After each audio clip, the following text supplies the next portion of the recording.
Hello बच्चों, स्वागत है आपका अपने चैनल एसआरएस लर्निंग में। बेटा ये आपकी विज्ञान की 6 क्लास की बेटा वर्कशीट है, जिसकी कार्यपत्र का जो नंबर है वो है 15 और जो हमारी डेट है वो है 20 नवंबर 2020। इसमें जो हमारा चैप्टर चल रहा है वो चल रहा है बेटा पौधों को जानिए। ठीक है, तो इसमें आज हम जड़, जिसको हम रूट बोलते हैं, उसके बारे में समझेंगे कि किसी पौधे में जड़ मिट्टी के अंदर उपस्थित होती है। ठीक है, जो आपका ये जैसे ये आपका गमला दिखाई दे रखा है, जो गमला है इसके अंदर क्या है, आपकी रूट्स है। ठीक है,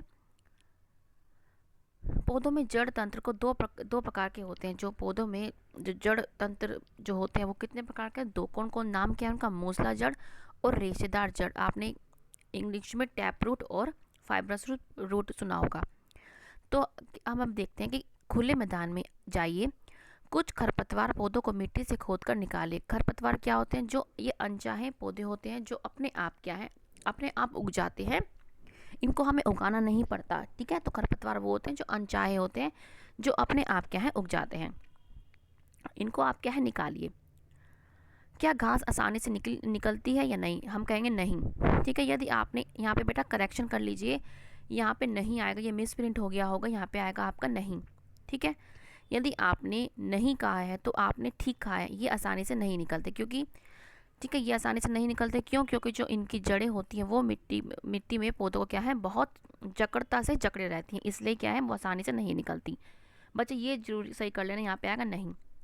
अब क्या है हमारा कि 3 या 4 चने के बीजों को गीली रुई में रखिए। बीज क्या? चने के, जो आप घर में खाते हैं, चने छोले जो होते हैं, उनको क्या है रुई में रखिए और उसको थोड़ा टाइम टू टाइम क्या है उनमें पानी डालते रहिएगा जब तक कि बीज अंकुरित होकर नवोदित मतलब नहीं निकल जाते।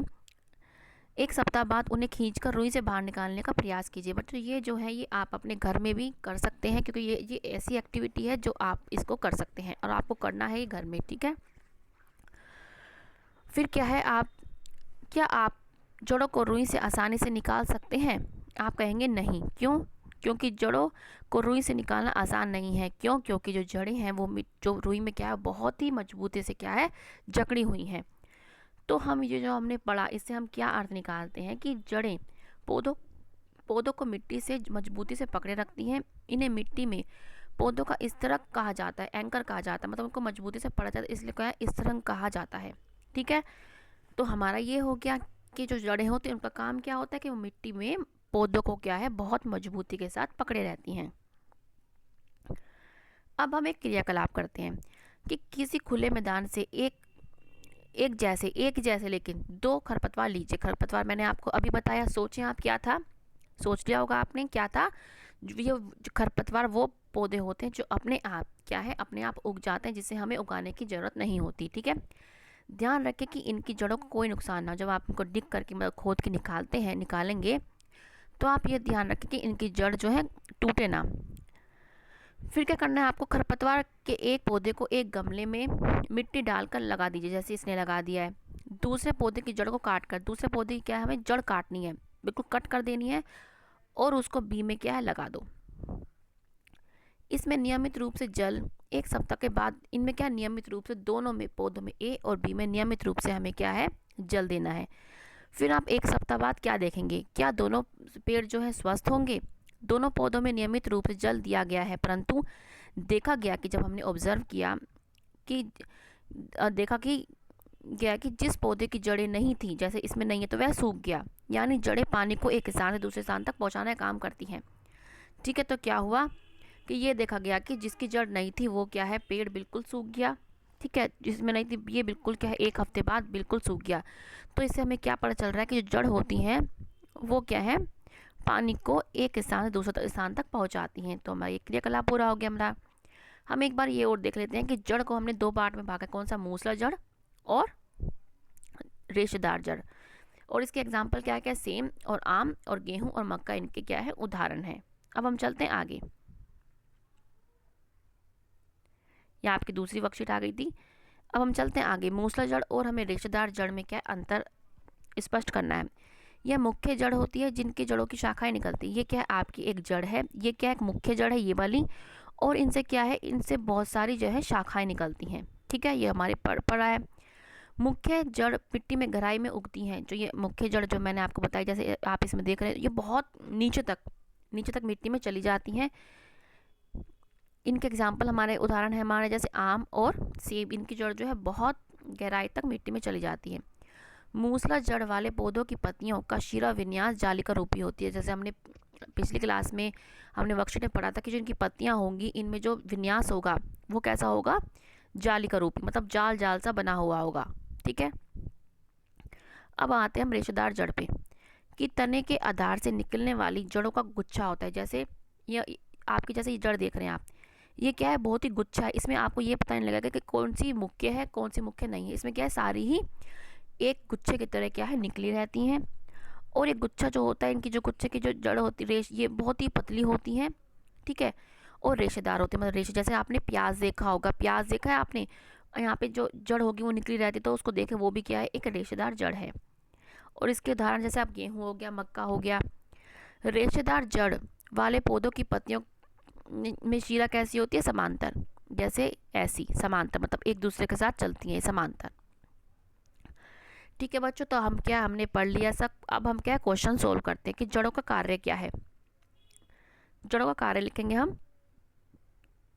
पहले तो हमारा जड़ का कार्य ये रहा, पहला कि जड़ पौधों को मिट्टी से मजबूती में जकड़े रहती है, पहला कार्य है।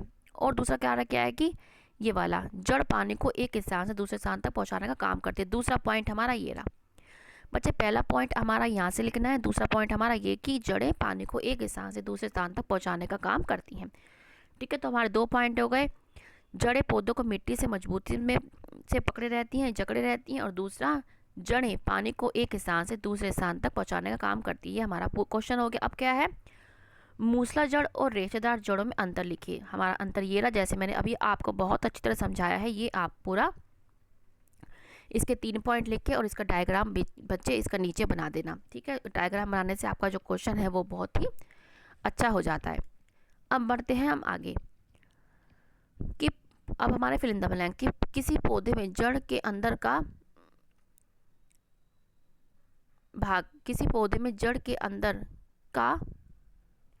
ठीक है बच्चों, तो ये क्या है, आपको ये फिल इन द ब्लैंक्स यहाँ पे नहीं देना था, इनको इन्होंने आपको फिल इन द ब्लैंक जो देना था यहाँ पे देना था आपको कि किसी पौधे में जड़ मिट्टी के डैश का भाग है। क्या आप कह रहे हैं, किसी पौधे में जड़ मिट्टी के अंदर का भाग है, ये इन्होंने पूरा दे दिया। अब दूसरा क्वेश्चन क्या है कि पौधों में डैश प्रकार की जड़ें होती हैं। आप क्या लिखेंगे, 2 प्रकार की। नाम नहीं पूछा, बस ये पूछा कितने प्रकार की, 2 प्रकार की। जिन पौधों की पत्तियों में जालिका रूपी शिरा विन्यास होता है उनमें कौन सी जड़ होती है, हमारी मूसला जड़। मूसला और आपकी जड़ तो लिखी है, मूसला जड़ होती है। ठीक है, मैं रब कर रही हूँ।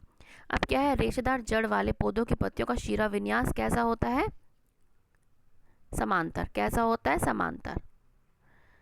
समांतर शिरा विन्यास समांतर होता है। ठीक है, तो बच्चों ये आपकी हमने पूरी सोल्व करवा दी है, आप पूरा तरीके से आपको समझा दिया है। ठीक है, तो बच्चों ये आपकी आज की 6th क्लास की वर्कशीट है। बच्चों अच्छी लगी हो तो लाइक का बटन जरूर दबाइएगा, और अगर आपने अभी तक चैनल को सब्सक्राइब नहीं किया है बच्चे, तो अभी जाके सब्सक्राइब करके आइएगा। ठीक है, ये आपकी तरफ से गुरु दक्षिणा होगी हमारे लिए। और बच्चों हमेशा खुश रहिए, कोविड-19 से बच के रहिएगा। कैसे, आप लोगों में और अपने आप भी ये रखें कि हमें मास्क का उपयोग करना है, 2 गज दूरी का ध्यान रखना है, और कहीं से आए तो हमें अपने अपने हाथों को क्या है, साबुन पानी से और सैनिटाइज करना है। ठीक है बच्चों, और बच्चों आपका तहे दिल से शुक्रिया, थैंक यू कि आप हमारी वीडियो देख रहे हैं, चैनल सब्सक्राइब कर रहे हैं, इसके लिए तहे दिल से शुक्रिया। मिलते हैं बच्चों अब आगे की वर्कशीट के साथ। बाय बच्चों।